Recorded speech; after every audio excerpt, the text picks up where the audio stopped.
Sebelumnya kami dari kelompok 6 akan mempresentasikan hasil kerja dari kelompok kami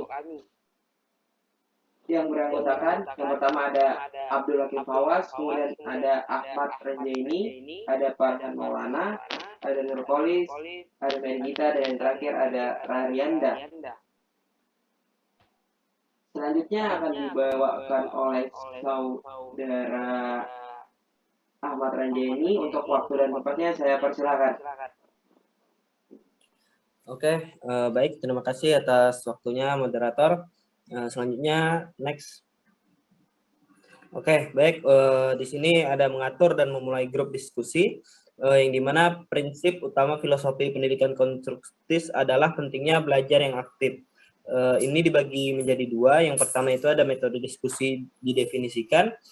Diskusi adalah teknik pengajaran yang melibatkan pertukaran ide dengan pembelajaran aktif dan partisipasi oleh semua yang bersangkutan. Metode diskusi ini mengharuskan guru untuk mengembangkan sudut pandang dan untuk mentolerir dan memfasilitasi pertukaran berbagai ide yang ada. Teknik diskusi mengarah pada keterlibatan siswa yang lebih besar dan refleksi dalam seni bahasa serta bidang konten. Spiegel 2005. Yang kedua ada mengajar keterampilan mendengarkan yang baik. Tips yang dapat membantu Anda untuk menjadi sistematis dan menyeluruh dalam menumbuhkan mendengarkan di kelas itu dibagi menjadi dua. Yang pertama adalah mulailah dengan memodelkan kebiasaan mendengarkan yang sangat baik untuk siswa. Yang kedua ada dukung permodelan Anda dengan praktik instruksional yang baik. Selanjutnya next slide.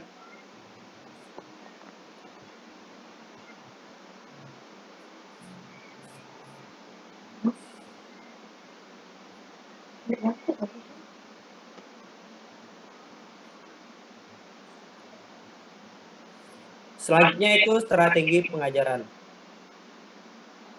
Yang pertama itu ada tips untuk mengajar mendengarkan. Ada beberapa yang dibagi. Yang pertama itu memberikan kuliah singkat dan terorganisir dengan baik dan memiliki garis besar kelas. Yang kedua, ajukan pertanyaan, sering melakukan tes oral, batasi atau hindari pengulangan arah, pertanyaan dan komentar. Izinkan siswa untuk melakukan bacaan, mintalah siswa untuk merangkum program televisi yang telah mereka lihat. Selanjutnya, daftar kebiasaan mendengarkan yang baik di papan tulis, posting tampilan papan buletin yang terkait dengan keterampilan mendengarkan. Tunjuk perekam kelas untuk memberikan ringkasan kegiatan pembacaan atau diskusi. Tunjuk 1 atau 2 siswa untuk mendengarkan kesalahan tata bahasa yang diucapkan di kelas. Dan yang terakhir, tanyakan kepada siswa untuk memperasakan instruksi, arahan, atau tanggapan siswa sebelumnya terhadap sebuah pertanyaan. Next. Selanjutnya ada elemen kunci dari diskusi kelompok kecil. Ada 4 elemen yang mengatur kelompok kecil di kelas. Yang pertama itu ada tujuan dan sasaran. Yang kedua ada ukuran kelompok yang ideal. Ketiga ada pengaturan kamar. Dan yang terakhir ada pilihan topik dan aplikasi. Selanjutnya ada konsep dasar kelompok kecil.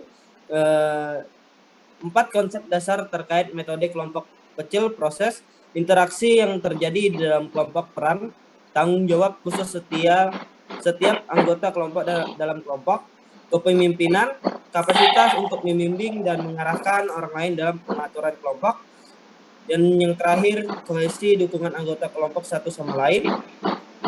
Selanjutnya ada fungsi pemimpin diskusi. Yang pertama ada memulai, mengatur, menginformasikan, mendukung, menyuarakan perasaan kelompok, memvariasikan tempat anggota di kelompok, dan membantu anggota kelompok berkenalan, mengevaluasi, dan yang terakhir konsensus atau mencatat kemajuan kelompok di beberapa area. Next. Saya kembalikan ke moderator.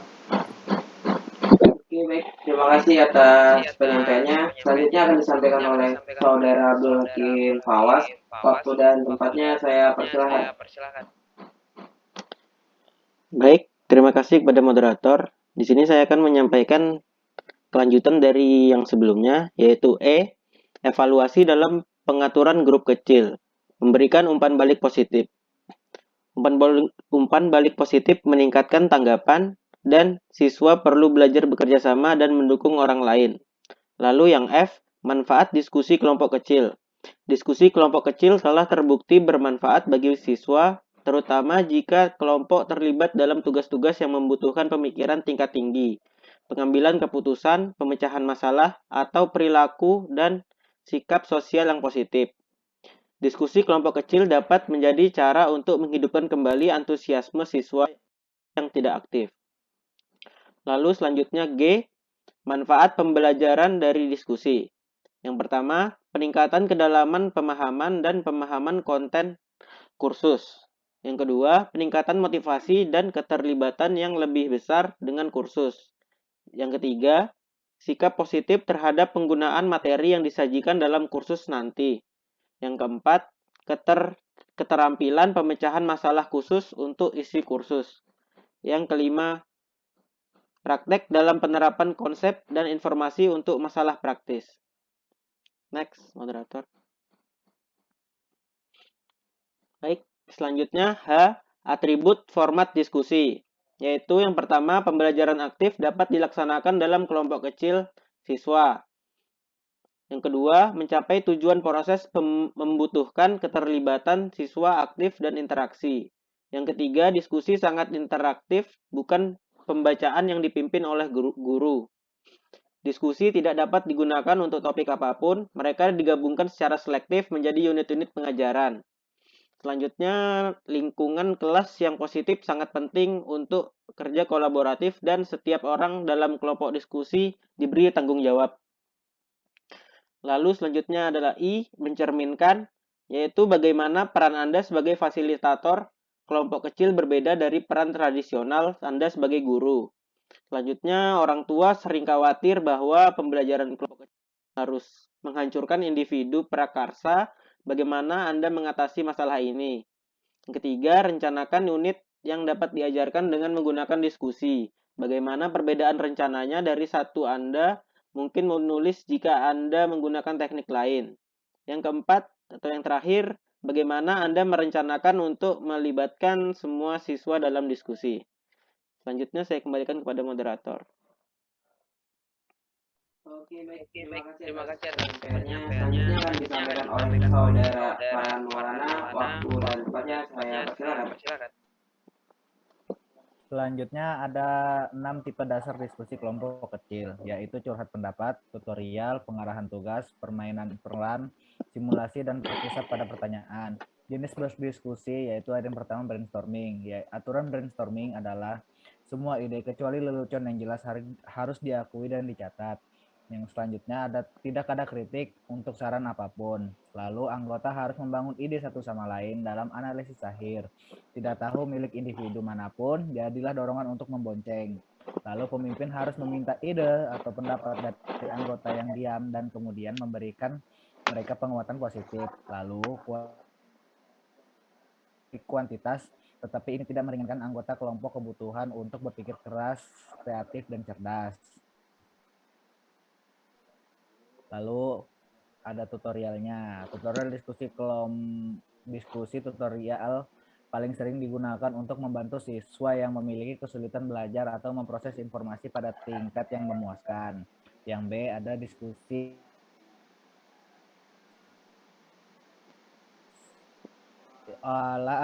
jenis apa ini? Salah satu. Hah? Apa ini, Pak? Salah satu jenis kelompok kecil. Oh. Salah satu jenis kelompok kecil yang paling sederhana yang digunakan untuk diskusi adalah kelompok tugas. Setiap tugas dalam kelompok tugas dapat memberikan kontribusi yang signifikan dalam. Yang C ada bermain peran. Bermain peran adalah teknik kelompok berorientasi proses di mana siswa bertindak atau mensimulasikan situasi kehidupan nyata. Langkah-langkah bermain peran yaitu pengarahan siswa, yaitu menjelaskan topik dan menetapkan situasi dalam istilah yang dapat dimengerti oleh setiap siswa. Lalu melakukan drama, berperilaku sebagai aktor dalam situasi yang dijelaskan. Lalu ada debriefing, menganalisis bagaimana peran dimainkan dan mengidentifikasi konsep apa yang dipelajari. Lalu ada simulasi. Simulasi adalah referensi atau penciptaan kembali objek masalah atau peristiwa atau situasi yang nyata. Lalu ada tujuan simulasi, yaitu mengembangkan perubahan sikap siswa, ubah perilaku spesifik, mempersiapkan peserta untuk mengambil peran baru di masa depan, membantu individu memahami peran mereka saat ini, dan meningkatkan kemampuan siswa untuk menetapkan prinsip, lalu mengurangi masalah atau situasi yang kompleks menjadi elemen yang dapat dikelola. Lalu ilustrasikan peran yang mungkin mempengaruhi kehidupan siswa, tetapi mereka mungkin tidak pernah menganggapnya. Lalu memotivasi peserta didik, kemudian mengembangkan proses analitis, lalu membuat individu peka terhadap peran kehidupan orang lain. Dan yang terakhir ada diskusi berpusat pada pertanyaan. Tujuan dari kelompok diskusi adalah untuk merangsang pemikiran ilmiah, mengembangkan keterampilan pemecahan masalah, dan mendorong perolehan fakta baru melalui proses penemuan dan analisis oleh Saparani tahun 1998. Kembalikan kepada moderator. Oke, terima kasih atas penyampaiannya. Selanjutnya akan dibawakan oleh Saudari Rarianda. Waktu dan tempatnya saya persilakan. Baik, terima kasih moderator. Selanjutnya, pembelajaran kooperatif adalah pembelajaran berdasarkan pendekatan kelompok kecil untuk mengajar yang membuat siswa bertanggung jawab baik secara individu maupun kelompok pencapaian. Yang A, dukungan empiris untuk pembelajaran kooperatif. Yang pertama, persiapan guru untuk menggunakan model merupakan prasyarat keberhasilan. Yang kedua, akuntabilitas kelompok dan individu sangat penting untuk meningkatkan siswa pencapaian. Yang ketiga, tujuan kelompok yang ditentukan dengan jelas diperlukan untuk pencapaian siswa. Yang keempat, hasil pencapaian positif telah ditemukan untuk hampir semua tingkatan kelas dan mata pelajaran. Yang kelima, atribut sikap positif dikaitkan dengan pembelajaran kooperatif. Yang terakhir, pembelajaran kooperatif membantu dalam pemecahan masalah siswa. Yang B, karakteristik pembelajaran kooperatif. Yang pertama, menggunakan kelompok kecil yang terdiri dari 3 atau 4 siswa. Yang kedua, fokus pada tugas yang harus diselesaikan. Yang ketiga, memerlukan kerjasama dan interaksi kelompok. Yang keempat, mengamanatkan tanggung jawab individu untuk belajar. Dan terakhir, mendukung pembagian kerja. Slide selanjutnya.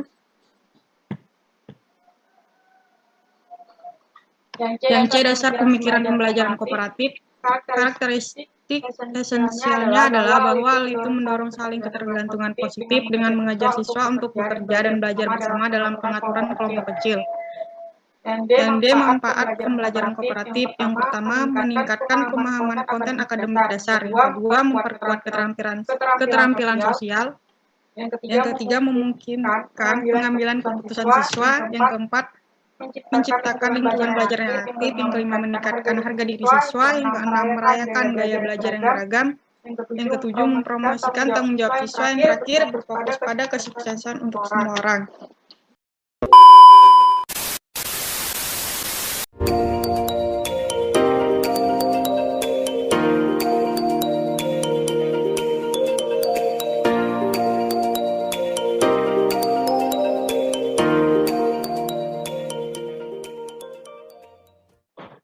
Dan yang terakhir, fitur pembelajaran kooperatif. Model tradisional pembelajaran kooperatif berbagi 5 fitur yang berbeda, yaitu saling ketergantungan positif, interaksi tatap muka, akuntabilitas individu, pengembangan keterampilan sosial, dan evaluasi kelompok. Selanjutnya saya kembalikan kepada moderator. Oke, terima kasih atas penyampaiannya. Selanjutnya saya serahkan kepada Saudari Heri. Waktu dan tempatnya saya persilakan. Selanjutnya memulai pembelajaran kooperatif di kelas. Yang pertama ada memilih kelompok, yaitu memilih kelompok siswa. Beberapa detail harus dipertimbangkan ketika Anda membentuk kelompok belajar kooperatif. Kelompok dapat dibentuk atas dasar tingkat keterampilan akademik, minat, karakteristik, kepribadian, keterampilan sosial, dan kombinasi dan faktor-faktor. Selanjutnya ada kegiatan perencanaan, yaitu kegiatan perencanaan banyak jenis pembelajaran dapat berlangsung dalam kooperatif pengaturan. Kegiatan belajar memungkinkan untuk individu dan kolaboratif pekerjaan atau untuk interaksi kelompok kecil, diikuti dengan diskusi seluruh kelas dan analisis. Misalnya, mungkin membaca teks dan artikel sejarah sebagai individu, lalu berkumpul dalam skala kecil kelompok untuk meninjau materi dan mendiskusikan penyebab depresi hebat, dan kemudian berbagi kemudian mereka dengan seluruh kelas untuk menghasilkan daftar penyebab yang komprehensif. Selanjutnya ada menetapkan tujuan akademik dan sosial. Jadi menetapkan tujuan akademik dan sosial, Anda harus hati-hati menetapkan tujuan akademik dan sosial untuk kelompok kooperatif dan mengartikulasikan tujuan ini kepada siswa pada harian hingga mingguan. Apalagi saat pertama kali menggunakan pembelajaran kooperatif, siswa akan membutuhkan pelatihan dan pemantauan khusus. Dan selanjutnya ada memantau, mengevaluasi individu dan kemajuan kelompok. Jadi Anda perlu menilai baik. Yang pertama ada kemajuan akademik, sosial, fungsi dan kesejahteraan emosional individu siswa. Yang selanjutnya ada produktivitas dan fungsi sosial kelompok kerja. Jadi kemajuan akademik individu dapat diukur dengan menilai porsi proyek kelompok yang diselesaikan oleh siswa tertentu atau dengan memberikan penilaian individu kepada siswa selain dari tugas mereka pekerjaan kelompok. Yang selanjutnya ada kritik pembelajaran kooperatif, yaitu beberapa kritik telah dilontarkan pada konsep tersebut. Mengelompokkan siswa dengan kemampuan yang berbeda-beda, pendukung untuk anak-anak berbakat, percaya bahwa pengelompokan heterogen dan menahan mereka yang memiliki bakat akademis terbesar. Selain itu, ada beberapa tandingan dan kekhawatiran ini. Yang pertama, ada siswa memiliki bidang kemampuan yang lebih rendah dan lebih besar. Yang kedua, ada pembelajaran kooperatif memberikan manfaat bagi siswa di luar akademik, termasuk pengajaran keterampilan sosial yang penting untuk bekerja di keluarga, sekolah, masyarakat, dan tempat kerja. Yang ketiga, ada jenis tugas yang diberikan mempengaruhi apakah semua siswa akan mendapat manfaat dari situasi belajar kooperatif. Yang selanjutnya, slide selanjutnya. Apakah manfaat siswa dari kerja kelompok tampaknya menjadi fungsi dari iklim kelas yang harus menjadi salah satu dukungan, kepercayaan, dan peduli. Dan yang selanjutnya ada kelompok pembelajaran kooperatif, tidak boleh tetap statis, juga tidak boleh mereka selalu didasarkan pada pengelompokan yang heterogen. Kritik lain yang sering terdengar tentang model kooperasi tradisional pembelajaran menyangkut praktik penilaian atau pemberian penghargaan kepada siswa dasar pencapaian kelompok. Baik, terima kasih. Saya kembalikan ke moderator. Terima kasih atas penyampaiannya dari saudari Mary. Selanjutnya ada kesimpulan. Yang pertama, menggunakan diskusi kelompok kecil dapat meningkatkan otonomi siswa, kerjasama dan pembelajaran. Kemudian yang kedua, diskusi kelompok kecil dan pembelajaran kooperatif ideal untuk mencapai target proses.